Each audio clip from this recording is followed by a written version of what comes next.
Hello दोस्तों, आज हम इस वीडियो के माध्यम से बात करेंगे चकमा ऐतिहासिक युद्ध एवं उनके वैचारिक युद्ध के बारे में।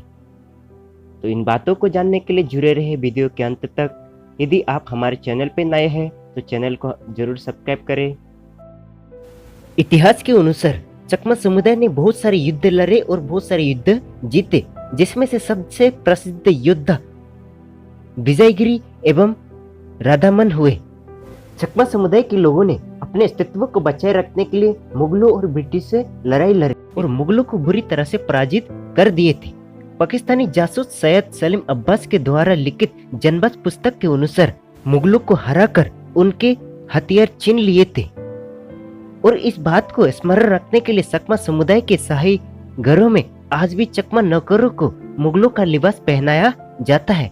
और आगे उन्होंने ये लिखा, 1976 में जब बांग्लादेश घूमने गए तो चकमा राजा ने उन्हें मुगलों से छीना हुआ तोप बाला तरवल त्रिशूल दिखाए थे।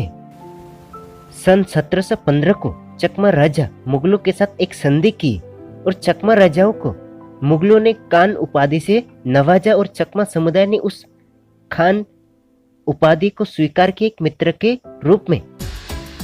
चकमा राजा एवं महान योद्धाओं ने सिर्फ मुगलों के साथ ही नहीं बल्कि ब्रिटिश के साथ भी इतिहास में एक लंबी लड़ाई लड़ा, जिस लड़ाई को 26 साल तक लड़ा गया। उस लड़ाई चकमा विद्रोह के नाम से प्रसिद्ध हुआ। इतिहास के अनुसार ये लड़ाई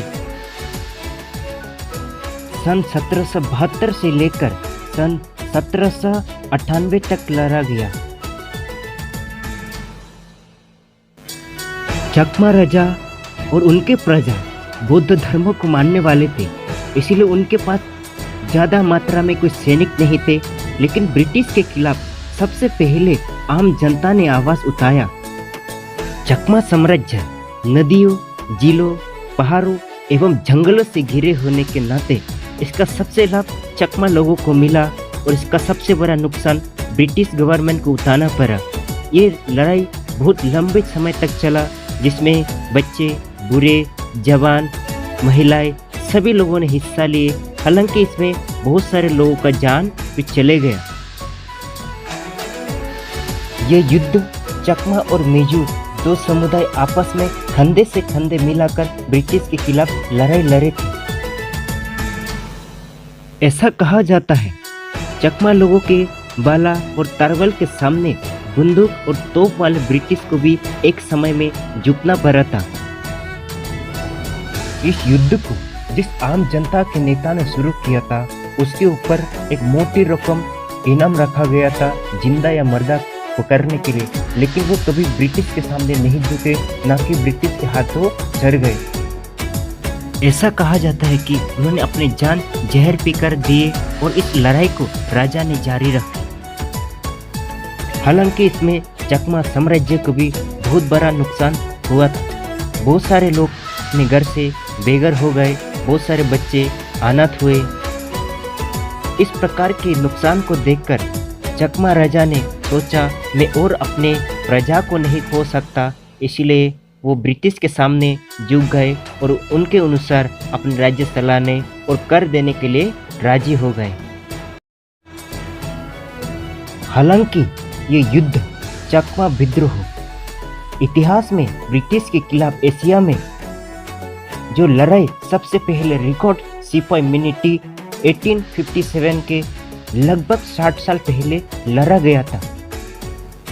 तो इस प्रकार चकमा राजा और महान योद्धाओं ने अपने साम्राज्य का परिचालन इस प्रकार किए और अपनी बहादुरी का परिचय पूरे विश्व को दिए। चकमा में से सबसे प्रसिद्ध राजा भुवन मोहन राय विश्व प्रसिद्ध राजा बने, जिसमें अपने महानता का परिचय पूरे विश्व को दिए। 1850 के दशक में चकमा रानी कलिंदी रानी के सामने ब्रिटिश लोगों ने एक प्रस्ताव रखे। ब्रिटिश लोगों ने कहा कि आप हमारे ईसाई धर्म को स्वीकार करिए, हम आपके समुदाय के सभी लोगों का जीवन शैली बदल देंगे। उसका जवाब देते हुए चकमा रानी कलिंदी रानी ने ये कहा कि हमारा संस्कृति, हमारा कल्चर अच्छा है और ये जीवन शैली सक्के वंश से संबंध रखते हैं। चकमा समुदाय के राजाओं को खान और रॉय टाइटल से नवाजा गया। चकमा समुदाय ने इन सभी उपाधि को स्वीकार किए, लेकिन इतिहास में किसी चकमा राजा ने ईसाई धर्म या मुस्लिम धर्म नहीं अपनाए। ब्रिटिश और मुगलों के द्वारा चकमा लोगों के ऊपर असंख्य अत्याचार किया गया, लेकिन उन सभी चीजों का सहन करते हुए चकमा समुदाय के लोगों ने कभी मुगलों का धर्म और ईसाई धर्म नहीं अपनाए, क्योंकि वो खुद को सक्के वंश का वंशज मानते थे। तो इस प्रकार चकमा समुदाय के राजाओं ने स्वतंत्र युद्ध के साथ साथ एक वैचारिक युद्ध लड़े। विपरीत परिस्थिति होने के बावजूद भी चकमा समुदाय के राजाओं ने मुगलों एवं ब्रिटिश के प्रस्ताव को अस्वीकार करते हुए अपनी संस्कृति और अपने पहचान को बनाए रखे, जिसमें चकमा राजाओं का जिद हुआ। आज चकमा समुदाय के पास अपना एक पहचान है, अपना एक अलग इतिहास है। तो इस प्रकार आज चकमा समुदाय के लोग अपने पहचान के लिए लड़ाई लड़ रहे हैं। और चकमा समुदाय एक ऐसा समुदाय है जो इतिहास में कभी अपना धर्म परिवर्तन नहीं किया। चाहे परिस्थिति कैसे भी रहा हो, उन्होंने अपनी संस्कृति और पहचान को नहीं छोड़े। चकमा समुदाय के पूर्वज भले से लाचार थे, गरीब थे, अशिक्षित थे, लेकिन उन्होंने कभी अपने पहचान और संस्कृति के साथ सौदा नहीं किया एवं अपने स्वाभिमान को खोने नहीं दिए।